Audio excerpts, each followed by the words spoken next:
Bismillahirrahmanirrahim. Assalamualaikum warahmatullahi taala wabarakatuh. Alhamdulillah, ahmaduka rabbi wa asta'inu wa usalli wa usallim ala khairi khalqihi Muhammadin sallallahu alaihi wasallam, sallallahu alaihi wa ala alihi wa ashabihi ajma'in.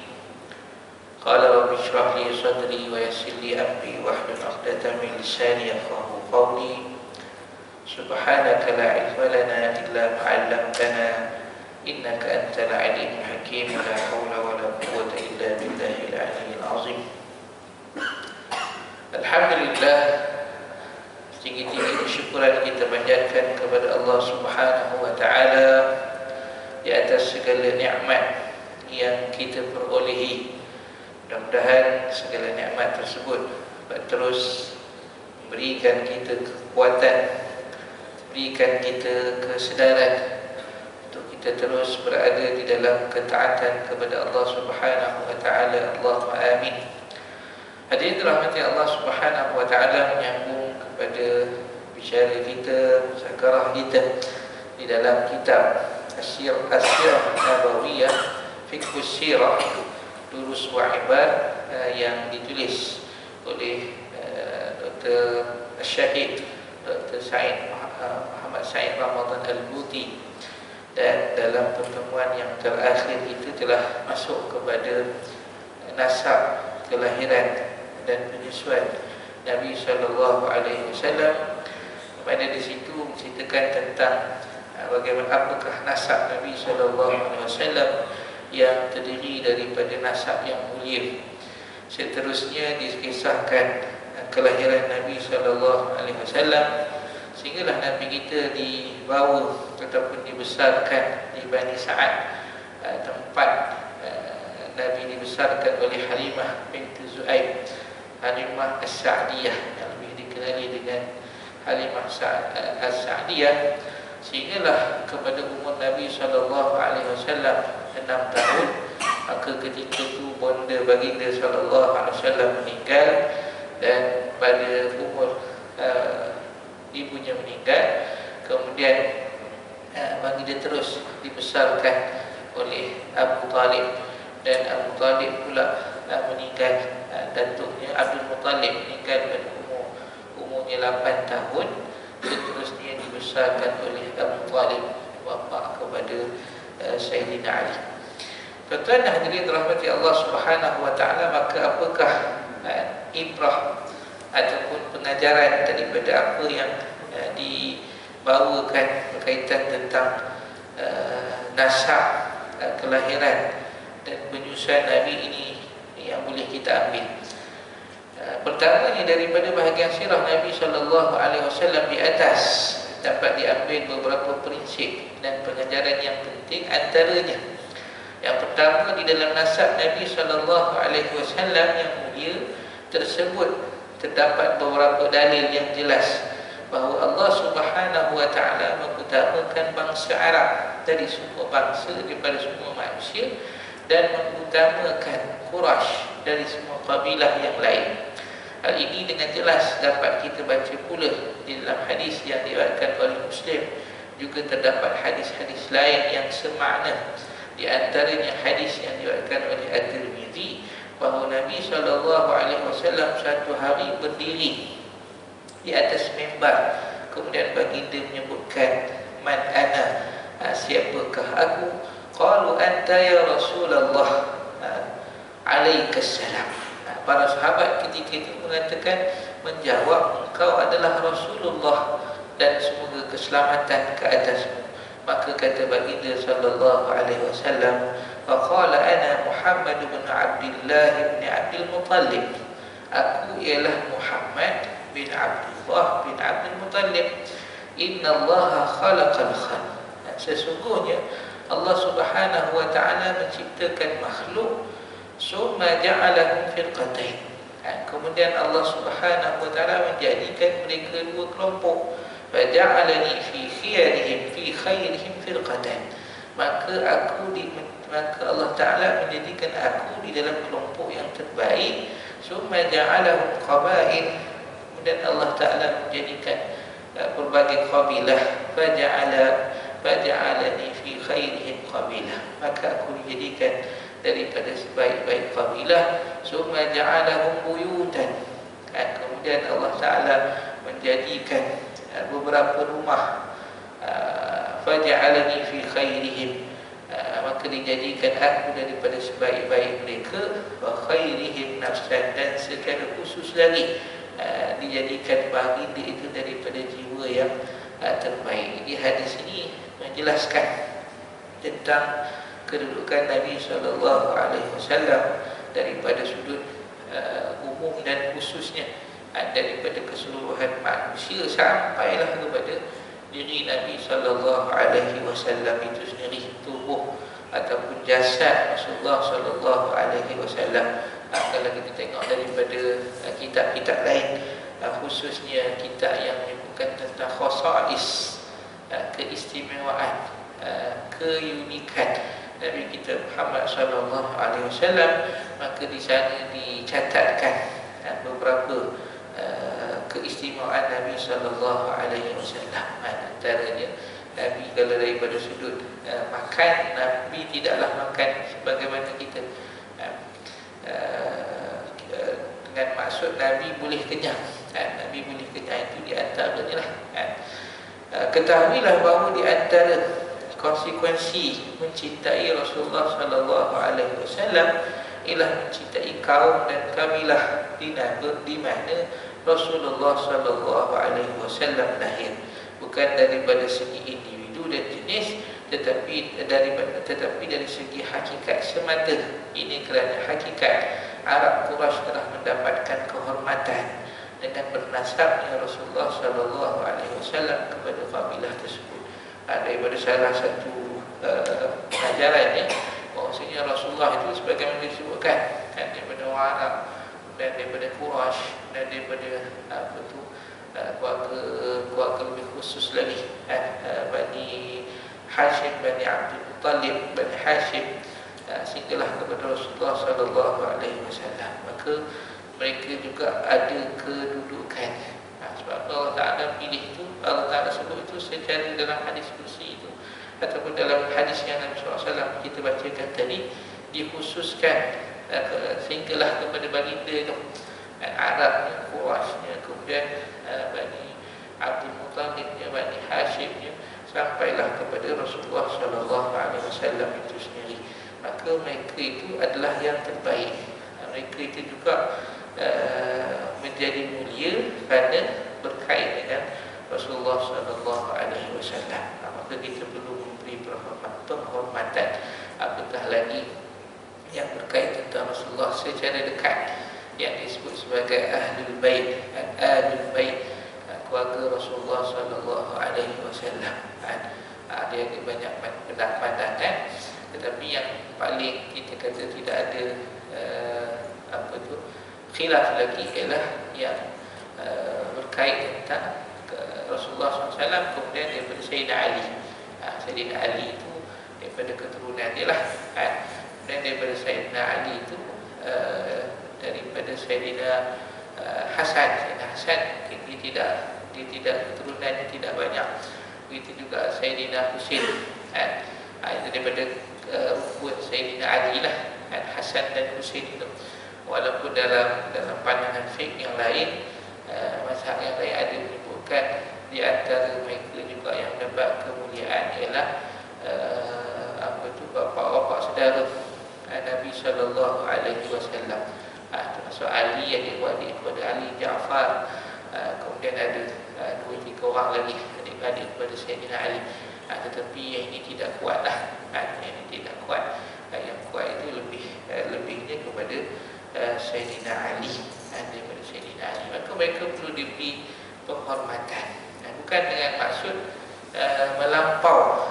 Sebagaimana kalau kita tengok dalam menghormati keluarga Rasulullah SAW ini ada 2 kelompok, 3 lah. Yang tengah itu ahli sunnah wal jamaah. Kita memberi penghormatan kepada mereka, tetapi tidak melampau sebagaimana kelompok yang ulu, yang melampau sangat sebagaimana Syiah. Syiah itu daripada dia mengatakan Sayyidina Ali itu lebih utama untuk mengganti Rasulullah, sampai tahap dia mencerca sahabat yang awal, terutama Sayyidina Abu Bakar dan Sayyidina Umar. Itu yang lebih sedikit. Yang lebih teruk lagi, maka mengkafirkan sahabat terus. Yang lebih teruk lagi sampai tahap mempertuhankan Sayyidina Ali, itu yang melampau. Tapi secara khusus mereka ni ialah kelompok yang melampau dalam memberi penghormatan kepada Sayyidina Ali dan keturunannya lah, ataupun Ahlul Bait itu. Kita tak nak yang begini. Pun begitu, kita tak nak pula kelompok yang satu lagi, yang cuai, yang kita katakan terlampau cuai ataupun melampau dalam tidak memberi penghormatan. Itu ada juga kalau tadi disebut Syiah ataupun disebut sebagai Rafidah. Maka yang tak bagi penghormatan ni pula ialah Nawasib, disebut sebagai kelompok Nawasib. Ini tak bagi langsung, seolah-olah tak ada langsung kelebihan, tak ada langsung penghormatan yang perlu diberikan. Tak mau juga jadi yang ni. Jadi kita di tengah-tengah ahli sunnah wal jamaah, kita mengatakan mereka ada kemuliaannya, tetapi kita tidak sampai mengatakan menukar kedudukan khalifah itu. Kalau kita kata dari segi ahli sunnah wal jamaah, sahabat ni siapakah yang lebih afdal selepas Rasulullah sallallahu alaihi wasallam? Maka ahli sunnah wal jamaah kita berdasarkan kepada susunan khalifah itu. Yang pertama ialah Sayyidina Abu Bakar, paling mulia. Yang kedua Sayyidina Umar, Sayyidina Osman dan Sayyidina Ali. Begitu juga kalau kita kata ada khalifah yang kelima. Siapa khalifah kelima? Kalau ikutkan khalifah kelima ini ialah Sayyidina Hasan. Dan sempat mana Sayyidina Ali dibunuh, maka terbunuh syahid, maka ramai yang membai'ah kepada Sayyidina Hasan. Dan beliau boleh katakan memimpin hampir 10 bulan jugalah, 10 bulan, dan beliau lah yang menyatukan semula ataupun menyerahkan kepimpinan itu kepada Sayyidina Muawiyah. Jadi boleh dianggap, beliau boleh dianggap sebagai khalifah kelima juga, berdasarkan kepada kiraan yang dikatakan Nabi kata zaman selepas zaman nubuah ini, zaman kenabian ini, ada zaman Khulafaur Rasyidin lebih kurang 40 tahun. Maka itulah yang ulama kira, termasuklah daripada Sayyidina Abu Bakar, Umar, Osman dan Sayyidina Ali. Maka ada 10 bulan yang dipimpin oleh Sayyidina Hasan. Sayyidina Hasan kemudian barulah Sayyidina Hasan menyatukan umat Islam semua di bawah kepimpinan Sayyidina Muawiyah. Jadi itu daripada sudut kemuliaan mereka. Tapi kita tidaklah sampai, sebab apa? Pada kita ahli sunnah wal jamaah, manusia ini mungkin ada kemuliaan, tetapi mereka bukan maksum. Sebagaimana Rasulullah sallallahu alaihi wasallam, Rasul sahaja yang maksum, yang terpelihara daripada dosa. Maka kerana itu juga kita boleh melihat daripada sudut sekadar mana dalam kita menghormati mereka, memberikan kemuliaan kepada mereka, maka ada batas-batasnya. Tak nak jadi macam Rawafid tadi, Syiah tadi. Kita pun tak nak juga jadi kepada Nawasib tadi, langsung tak bagi penghormatan kepada mereka. Hal ini tidaklah bertentangan dengan adanya orang-orang Arab atau Quraisy yang menyimpang dari jalan Allah dan merosot tingkat penghormatan Islamnya. Kerana penyimpangan atau kemerosotan ini adalah automatik yang akan memutuskan dan menghapuskan kaitan nisbah antara mereka dengan Rasulullah SAW. Pun begitu. Mungkin kalau kita kata daripada sudut keturunan, mereka inilah keturunan yang baik. Tetapi mungkin ada orang yang kita kata tadilah akhirnya bukan menjadi ahli ta'ah, yang menjadi ahli maksiat, na'udzubillah, tetapi ada. Jadi bagaimana pula kedudukan mereka? Maksudnya berdasarkan kepada huraian para ulama, mereka tetap juga perlu dimuliakan. Kenapa? Kerana nisbah kepada Nabi SAW. Ada pun masalah dia, mungkin kalau kita katakan dia ahli maksiat, maka itu dia akan menjawabnya di sisi Allah Subhanahu Wa Taala. Bahkan ada ulama yang kata mereka ni sepatutnya lebih dipertanggungjawabkan. Kalau tanggungjawab kita itu mungkin ditanya sekali, mungkin mereka akan ditanya lebih. Kenapa? Nisbah kepada Nabi SAW pun juga begitu. Maksudnya bukan saja-saja mereka itu mendapat kemuliaan, kelebihan. Bahkan kalau mereka buat salah, maka mereka itu lebih ditanya di atas kesalahan yang mereka laksanakan. Itu yang pertama daripada sudut keturunan. Dan yang kedua, bukan satu kebetulan. Jika Rasulullah SAW dilahirkan dalam keadaan yatim, ini juga mengapa Rasulullah SAW itu di saat dalam kandungan, maka dia tidak ada ayahnya. Kemudian baru 6 tahun, maka tiada ibunya. Tiada ibunya, besar dia datuk pula. Datuk mungkin yang paling kita kata selepas ayah dan ibu tu mungkin datuk. Datuk tu banyak daripada sudut kasih sayang, mungkin lebih. Datuk juga meninggal sehinggalah dibesar oleh bapa saudaranya. Mengapa? Bukanlah satu kebetulan. Kemudian tidak lama kehilangan datuknya juga, sehingga pertumbuhan pertama kehidupannya jauh daripada asuhan bapa dan tidak mendapat kasih sayang daripada ibunya. Mengapa? Allah Ta'ala memilih pertumbuhan ini untuk Nabi-Nya kerana beberapa hikmah.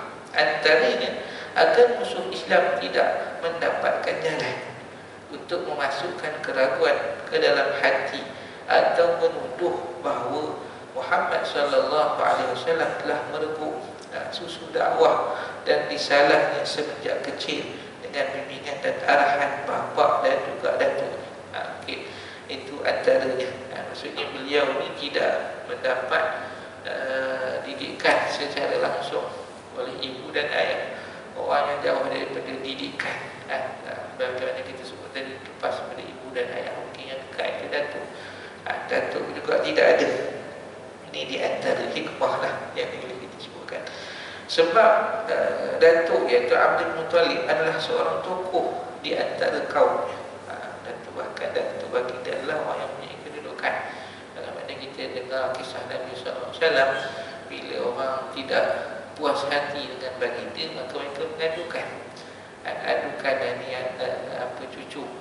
cucu kamu yang buat masalah, yang menyebabkan orang ini berpisah dengan keluarga dan sebagainya. Itu antara yang diadukan kepada Abdul Muttalib.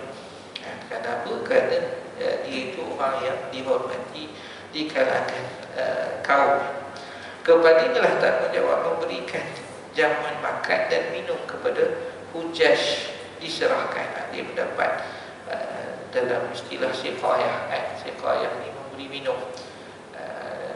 Kalau kita lihat juga di kalangan bangsa-bangsa ataupun kabilah-kabilah yang ada yang mengambil tanggungjawab memberi makan, ada yang mengambil tanggungjawab menjaga kunci Kaabah. Bahkan sampai hari ini kunci Kaabah itu dipegang oleh keluarga yang sama.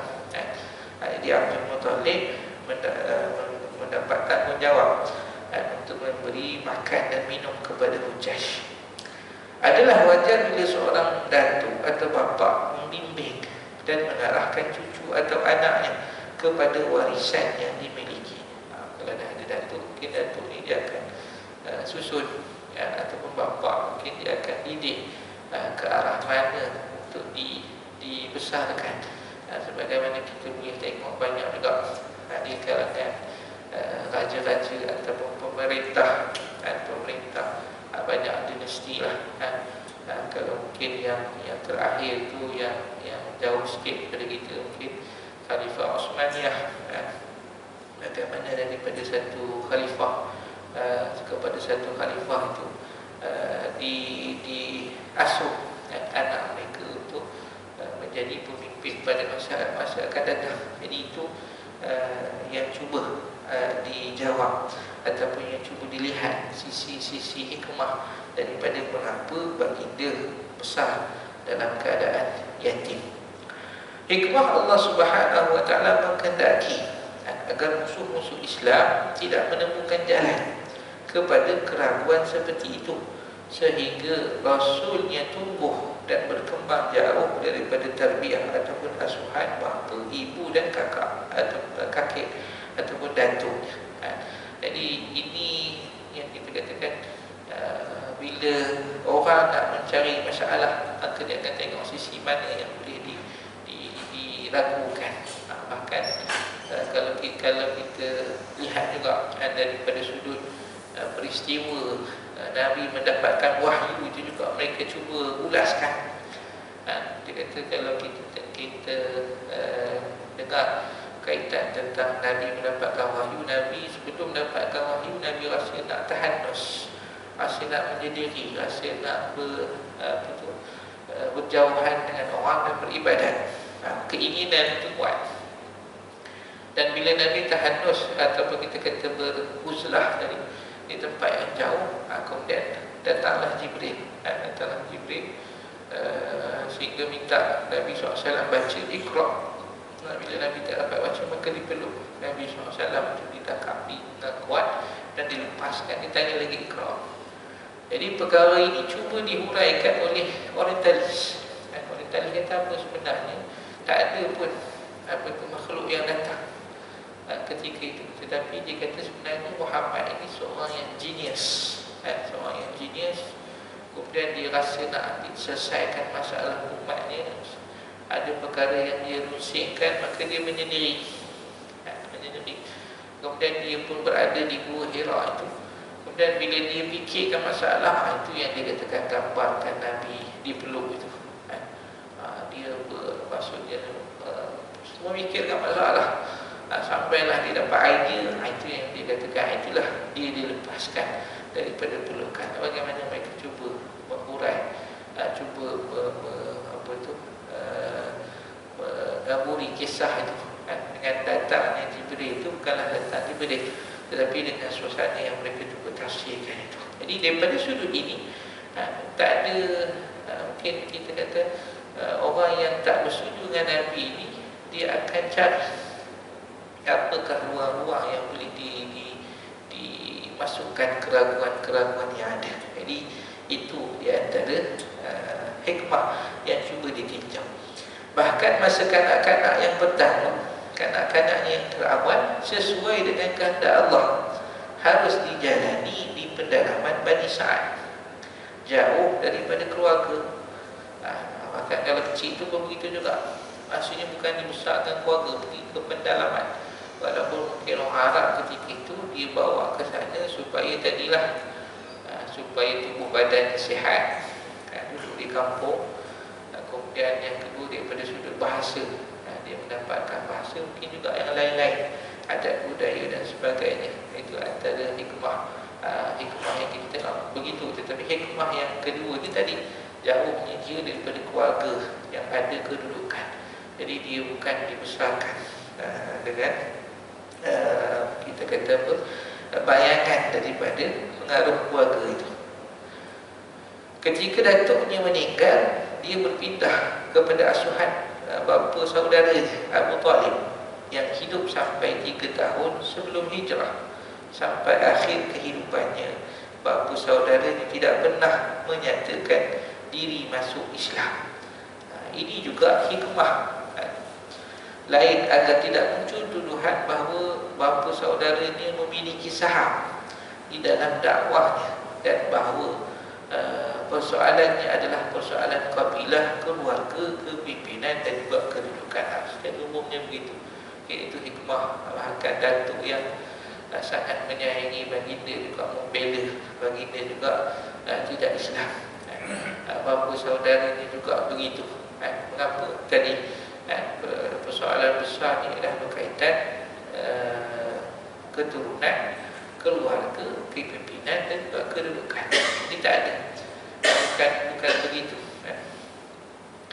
Demikianlah hikmah Allah Subhanahu wa taala mengendaki agar Rasulnya tumbuh sebagai yatim, besar sebagai seorang anak yatim, dipelihara oleh inayah pemeliharaan Allah Subhanahu wa taala semata, jauh dari tangan-tangan yang memanjakannya dan harta yang akan membuatnya hidup dalam kemewahan, agar jiwanya tidak cenderung kepada kemewahan dan juga kedudukan, bahkan agar tidak terpengaruh oleh erti kepimpinan dan ketokohan yang mengitari yang di sekitarnya, sehingga orang yang akan mencampur adukkan kesucian nubuah, pangkat kenabian itu dengan kemegahan dunia, dan agar orang-orang tidak menuduhnya telah mendakwahkan kenabian demi mencapai kemegahan dunia.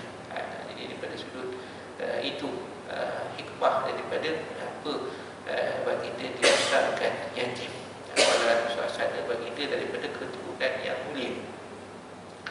Yang ketiga, para perawi sirah Nabi SAW, orang yang meriwayatkan tentang perjalanan hidup Nabi SAW, sepakat bahawa ladang-ladang Halimah As-Sa'diyah kembali menghijau sebelumnya mengalami kekeringan.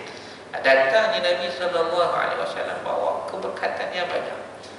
Bagaimana dimaklumkan sini, bahkan Halimah As-Sa'diyah itu diceritakan waktu dia keluar nak pergi cari anak susuan itu, maksudnya pergi ke Mekah nak dapatkan anak susuan.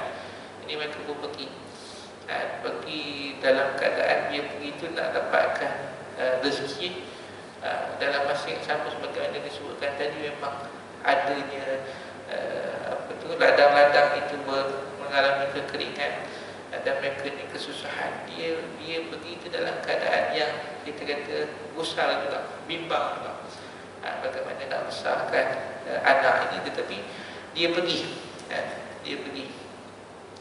Bahkan kantung susu untanya yang sudah tua dan telah berhenti menitiskan air susu kembali memproduksi air susu lagi. Kejadian ini menunjukkan ketinggian darjat dan martabat Rasulullah SAW.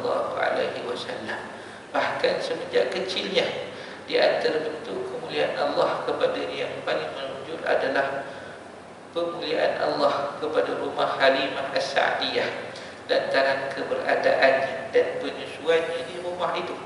Hal ini tidak aneh sebab syariat Islam juga mengajarkan kepada kita agar pada waktu terjadi kemarau meminta hujan kepada Allah Subhanahu wa taala dengan pengantaraan orang-orang soleh dan keluarga Rasulullah sallallahu alaihi wasallam kerana mengharap terkabulnya doa ini. Ini daripada sudut lain, datangnya baginda membawa keberkatan. Bahkan di bawah hikmah di sini, syariat mengajarkan kita meminta melalui perantaraan. Kalau kita tengok daripada sudut kemarau yang berlaku selepas Rasulullah sallallahu alaihi wasallam wafat, maka ketika itu Sayyidina Umar memohon doa dengan keberkatan bapa saudara Nabi sallallahu alaihi wasallam. Itu Sayyidina Umar. Sebagaimana dalam kisah ini yang disebutkan, Rasulullah sallallahu alaihi wasallam itu membawa keberkatan. Begitu juga dengan para sahabat. Ketika kemarau selepas Rasulullah dah wafat, Sayyidina Umar boleh kita katakan bertawasul melalui pengantaraan. Cuma kadang-kadang orang salah faham daripada sudut maksud tawasul ini. Dia kata, kenapa nak minta kepada perantaraan manusia, tak minta terus kepada Allah Ta'ala. Berkailah macam-macam lagi. Ada orang yang nak pergi Mekah, kadang-kadang orang nak pergi Mekah ni dia bagi peluang kat kita, siapa nak doa boleh tulis doa. Dia tulis doa, saya akan bacakan dekat Kaabah. Itu orang, ada orang kata juga, mengapa tak doa terus sahaja kepada Nabi sallallahu kepada Allah Subhanahu wa taala. Itu di antara apa yang cuba diragukan. Sedangkan kalau kita lihat tawasul ini ada asas, ada asasnya. Bagaimana tadi Sayyidina Umar dalam amal-amal bila kemarau. Kalau kita tengok juga hikmah bila kemarau ini, macam mana kaedah kita buat. Kaedah dia itu supaya kita ni sembahyang di padang, bukan di masjid tapi di padang. Bawa segala yang ada, binatang apa semua ternakan bawa. Pergi di situ ramai-ramai memohon kepada Allah Subhanahu wa taala. Dalam keadaan kita menunjukkan keperluan kita, berhajatnya kita kepada Allah Subhanahu wa taala dalam doa tersebut. Sebab itu kalau dia ada satu hadis disebutkan, ada orang yang rambutnya penting, maksudnya rambutnya pun dah serabut dah, Asy'asa aghbara, badan dia pun dah rabuk dah, berdebu dah, berdoa kepada Allah Subhanahu wa taala dengan maksud ada keadaan kita ni mungkin na'udzubillah jadi uji, ada orang lah kita sebut orang yang diuji, maka dalam keadaan kesusahan yang dia mohon itu, sebenarnya orang yang begini dia memohon dengan keperluan yang sangat, memang dia berhajat sangat, memang dia memerlukan sangat. Jadi itu gambarannya bagaimana orang yang rambutnya dah busuk masai, baju dia pun dah berdebu, maka dia memohon kepada Allah Subhanahu wa taala, maka orang ini dia memohon dengan sepenuh hati. Tetapi dalam hadis yang khusus lain dia katakan, kalau orang yang sebegitu pun tetapi masyrabuhu haram wa mat'amuhu haram wa malbasuhu haram, makannya, minumannya haram, pakaiannya haram, minumannya haram, macam mana Allah Subhanahu wa taala nak kabulkan? Fa anna yustajabu lahu, macam bagaimana nak dikabulkan? Itu kunci dia, supaya kita sentiasa melazimi yang halal, dan insya-Allah doa kita akan dikabulkan. Jadi dalam masalah memohon hujan ini, kalau diajarkan dalam syarak kita, mohon kita beramai-ramai, solat di padang, kalau ada ternakan dan sebagainya bawa sekali. Dalam maksud kita ni sangat perlu kepada Allah Subhanahu wa taala, berdoa dengan sepenuh hati, berdoa dengan sepenuh hati. Sebenarnya dalam masalah doa ni ialah bagaimana permohonan kita itu. Kalau kita lihat antara pengajaran yang banyak didapat daripada, kita katakan orang yang sebelum ini terkenal dengan bidang perubatan Islam, almarhum Dr. Haruddin, bagaimana dia mengajarkan kalau doa-doa yang dia ajar itu sebenarnya bukanlah kita tak tahu, ada doa yang biasa kita buat. Kalau dengar dia baca doa tu mungkin kita dah hafal, kita dah tahu. Tetapi bagaimana sewaktu kita berdoa tersebut, kalau kita membaca doa tersebut, bagaimana permohonan kita, bagaimana doa kita yang kita lafazkan, adakah ianya dengan sepenuh hati, dengan sepenuh hati? Itu persoalannya. Kalau kita tengok sebenarnya apa yang Nabi ajar kepada kita banyak, yang hikmah ni ialah untuk menjaga kita. Sebagai contoh, kita katakan doa sebelum tidur. Sebelum tidur kita bacakan Nabi ajar baca, kemudian tiup tangan, sapu seluruh badan. Kadang kita rasa ini macam remeh, nak kena sapu seluruh badan dan sebagainya. Itu antara yang kita rasa. Tetapi bagaimana kalau kita ada keyakinan yang betul, kemudian permohonan yang sepenuh hati, maka insya-Allah itulah kita kata kunci untuk permohonan kita dikabulkan oleh Allah Subhanahu wa taala. Jadi kembali kepada masalah tawassul tadi, orang yang memohon melalui perantaraan. Orang ini memohonnya kepada Allah Subhanahu wa taala, bukan dia mohon kepada zat yang lain. Mohon kepada bapa saudara, bukan. Dia memohon kepada Allah Subhanahu wa taala dengan kehormatan. Orang yang Allah Subhanahu wa taala kasih, Allah taala sayang, ataupun kalau keturunan Nabi, orang yang mendapat kemuliaan keturunannya di sisi Allah Subhanahu wa taala. Jadi permohonan daripada Allah taala, bukan permohonan dengan zat yang lain. Itu maksud tawassul, perantaraan. Kita mohon dengan keberkatan ini. Bahkan kalau kita tengok Nabi SAW sendiri, para sahabat sendiri, Sayyidatina Aisyah, suatu sakit itu dia banyak minta supaya Sayyidatina Aisyah berdoa, berjampi kepada dia, minta supaya dipegang, dibaca doa, dijampikan, diruqyahkanlah. Setelah kita ruqyah, istilah tu mungkin tak disayang kalau jampi umum, tapi jampi yang maksudnya ruqyah lah. Rasulullah minta, tapi Sayyidatina Aisyah dia tidak memakai tangan dia lah, tiup di tangan dia sapu, tapi ditiup kepada tangan Rasulullah sendiri, dibacakan ke tangan Rasulullah dan disapu tangan Rasulullah. Kenapa dia kata itu lebih utama, tangan Rasulullah lebih utama. Walaupun Rasulullah minta supaya Sayyidatina Aisyah itu meruqyah, jampikan bacaan kepada Rasulullah sallallahu alaihi wasallam. Jadi itu kita katakan dalam kita berdoa, sebenarnya orang yang berdoa tadi kerana kehormatan, doanya tetap kepada Allah Subhanahu wa taala, dan dia yakin yang bagi itu, yang kabulkan itu ialah Allah Taala. Cuma kan orang ini ada kelebihan, ada keutamaan. Mungkin orang soleh, mungkin orang yang ada kedudukannya di sisi Allah Subhanahu wa taala. Itu maksud tawasul. Bukan maksud tawasul memohon kepada selain Allah Subhanahu wa taala. Kehadiran dan keberadaan Rasulullah sallallahu alaihi wasallam di tempat ini menjadi sebab utama bagi datangnya berkat dan rahmat bagi manusia, sebagaimana ditegaskan oleh Allah Subhanahu wa taala, dan kami tidak mengutuskan wa ma arsalnaka illa rahmatan lil alamin. Tidak kami utuskan kamu kecuali sebagai rahmat kepada segenap alam. Ini di antara maksudnya. Maksudnya rahmat daripada Rasulullah sallallahu alaihi wasallam itu meliputi segalanya. Meliputi segalanya. Kepada, kalau kita tengok antara hikmah juga, bila Islam datang, penghambaan itu hilang. Penghambaan itu hilang.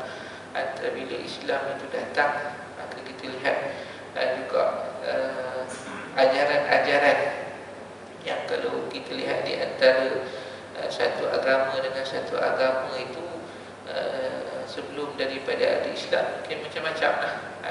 Kalau contoh satu agama yang mereka datang, bahkan pendatang datang kepada satu kaum, akhirnya mereka itulah yang menguasai kaum itu dengan nama agama. Begitu juga bila Rustam mereka pergi kepada parlimen perang Islam, pergi kepada bertemu dengan parlimen besar bukan Islam, maka dia katakan inna ji'na linukhrijal ibad min ibadatil ibad ila ibadatil ibad. Kami datang untuk mengeluarkan manusia daripada sembahan kepada manusia, kepada Tuhan sekalian manusia. Min dhaiqid dunya ila si'atiha, daripada kesempitan dunia kepada keluasannya. Sebab kalau daripada sudut keluasan, apakah maksud keluasan dunia, maka apa yang kita buat ini maka akan dibalas oleh Allah Subhanahu wa taala di akhirat. Bahkan di situ ada keampunan. Keampunan yang disebutkan sebagai Allah Taala sebut wa rahmati wasi'at kulla syai'. Rahmat aku meluas terhadap segala perkara. Kalau mungkin pada setengah agama buat salah itu akan dibalas sebagaimana yang diundang-undangkan, yang dicatatkan.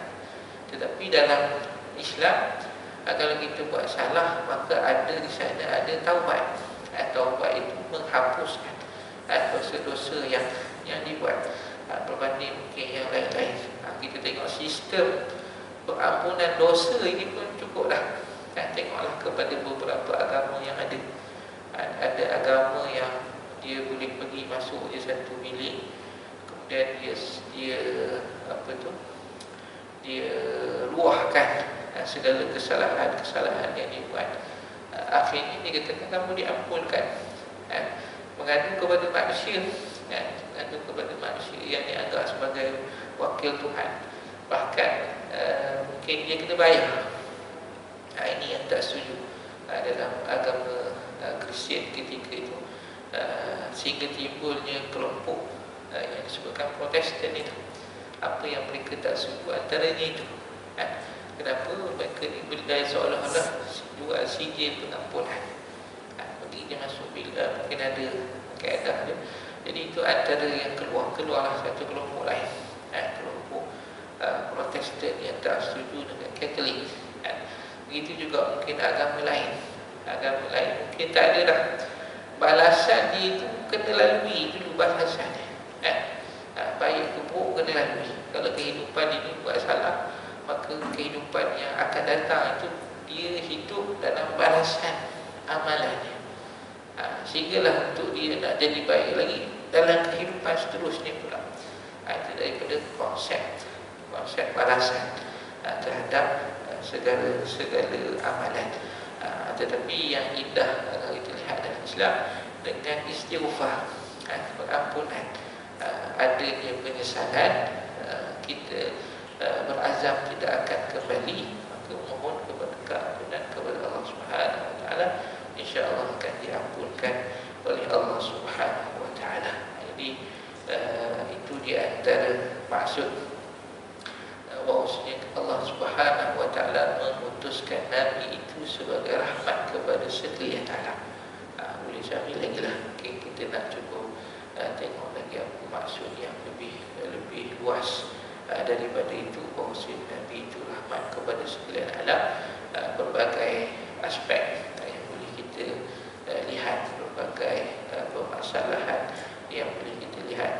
Kalau kita tengok antara lain juga zakat. Zakat ini antara mukjizat Nabi daripada sudut ekonomi. Mungkin orang tidak sebut secara begitu sebagai mukjizat, tetapi bila kita lihat kerana sistem yang ada pada zakat itu ialah sebahagian daripada mukjizat Nabi sallallahu alaihi wasallam. Nabi datang dengan sistem zakat yang ada, kemudian dengan pengurusannya, bahkan kita boleh tengok contoh pada zaman zaman Umar Abdul Aziz, sehingga tahap tak ada orang dah yang layak terima zakat. Semua orang dah bayar zakat. Zakat itu akhirnya membentuk, membantu daripada segala sudut. Kemudian mungkin kita katakan istilah Baitul Mal. Ini juga antara mungkin dulu, hari ini kita kenal bank, tapi bank hari ini, bank dalam sudut mereka itu berniaga, mencari keuntungan. Berbeza dengan Baitul Mal. Macam-macam lagi yang boleh kita kaji untuk kita dapat memahami bahawa Rasulullah itu rahmat kepada sekalian alam. Tuan-tuan hadirin rahmati Allah Subhanahu Wa Taala, asalnya sekadar itu apa yang baik daripada Allah Subhanahu Wa Taala, dan yang kurang daripada kelemahan saya mohon maaf. Kita tutup dengan doa. Bismillahirrahmanirrahim. Alhamdulillah wassalatu wassalamu ala asyrofil anbiya'i wal mursalin wa ala alihi wa sahbihi ajma'in. Allahumma fil lana ma akhtana wa ta'ammadna wa asrarna wa a'lanna wa anta a'lamu bihi minna, anta al-muqaddim wa anta al-mu'akhir, la ilaha illa anta wa la hawla wa la quwwata illa billahil 'aliyyil 'azhim. Allahumma ij'alna min allazina yastami'una al-qawla fayattabi'una ahsanah. Allahumma anfa'na bima 'allamtana wa 'allimna ma yanfa'una wa zidna 'ilma wa la hawla wa la quwwata illa billahil 'aliyyil 'azhim. Wa sallallahu ala sayyidina Muhammad wa ala alihi wa sahbihi wasallam. Alhamdulillah rabbil alamin. Wassalamu alaikum